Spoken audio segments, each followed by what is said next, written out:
Sa pagtitingin natin, sana ay di na magbukas itong awit ng pag-ibig. Awit natin ay huwag na huwag mong kalimutan. Pangako ko naman na lagi kang pakikinggan,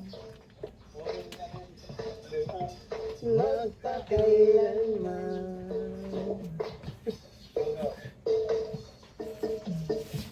Ang isang pag-ibig ay parang lansangan na pangalawakan.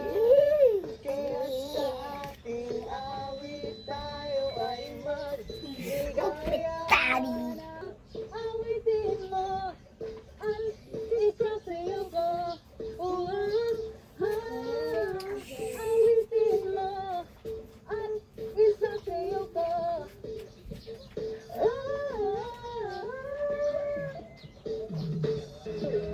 Walang iba pa sa sarap sa pagtitingin natin. Madami man ang bumabatikos sa tambalang ni Chris na pagdesisyonan nila na ituloy ang kanilang tandem bilang isang pampag-good vibes at entertainment para sa kanilang mga supporters. Dahil ang hangarin lang naman nila ay makapagpasaya sa mga taong nanonood at sumusuporta sa kanila, lalong-lalo na ang ating mga OFW. Awitin mo ang isa sa'yo ko. Awitin mo ang isa sa'yo ko.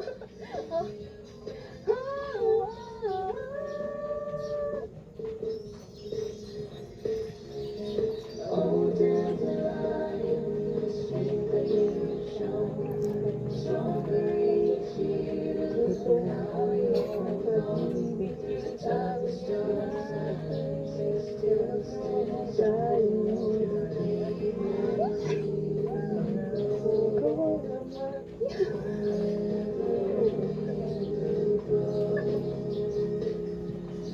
magpakailanman.